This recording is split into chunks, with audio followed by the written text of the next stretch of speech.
On behalf of the General Assembly, I wish to thank the Prime Minister of Ethiopia for the statement just made. I now shall give the floor to the distinguished representative of Denmark to introduce a statement by its head of government. The honor to introduce a statement by Her Excellency, the Prime Minister of Denmark, Ms. Mette Frederiksen. Thank you. Mr. President, dear delegates, the world is facing many challenges. 75 years after the establishing of the United Nations, we are more dependent on each other than ever. We need more multilateralism and we need more cooperation. We are facing a global pandemic, threatening the lives of the most vulnerable people in our countries. We are facing climate change that risks getting out of control. We are facing an economic setback that may rob millions of people of a decent future. We are facing terrorism, instability, and increasing danger of cyber attacks, disinformation, and nuclear weapons. All of these challenges have one thing in common. They can only be solved if we take action and if we work together. Are we doing that today? In some areas we are, but the truth is we can do it much better. Denmark is ready to play its part. So far, we have allocated 1 billion Danish kroner to assist some of the world's poorest and most vulnerable people in the fight against COVID-19. We are committed to a reformed World Health Organization to ensure a stronger and a more resilient global health system, and plan to double our core support to the World Health Organization.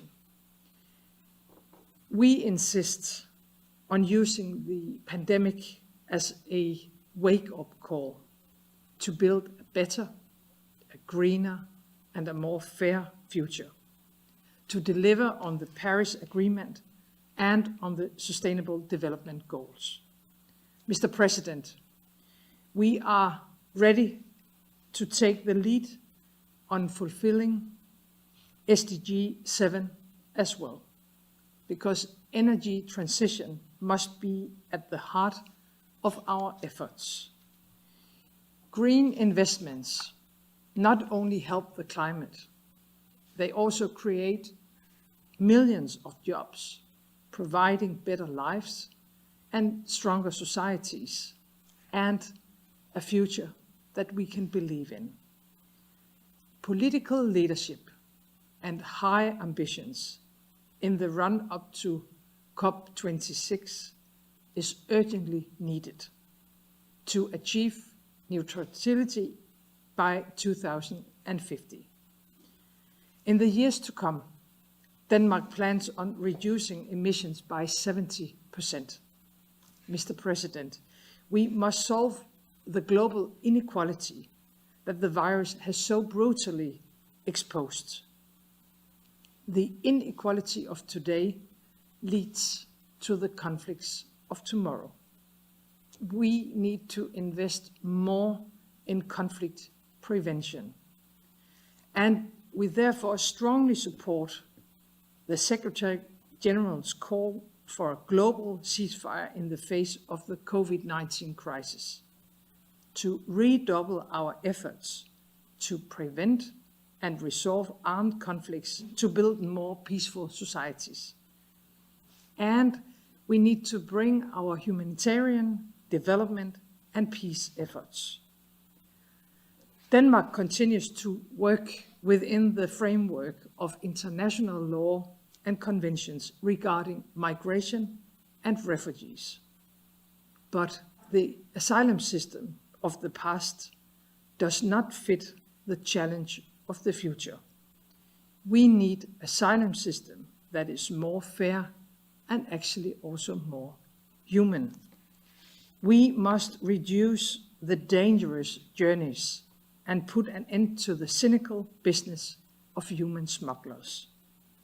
Countries along the routes of migration need more assistance to manage migration, and countries of origin need more help to create real alternatives. Mr. President, the UN was built on the ideals of human rights, but the current pandemic jeopardizes the progress we've made already on gender equality. Every woman and every girl have the right to decide over their life, their body, and future. And Denmark stands with the Secretary General and the vision behind the call to action on human rights. Rights and dignity must be at the core of all UN efforts. Mr. President, the world of today faces more global challenges than ever. I am hopeful that together we can deliver on the promises made 75 years ago.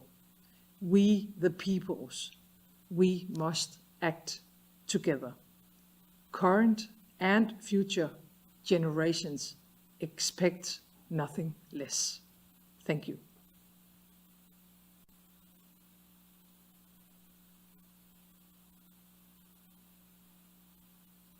代表大会感谢丹麦首相刚才所的发言。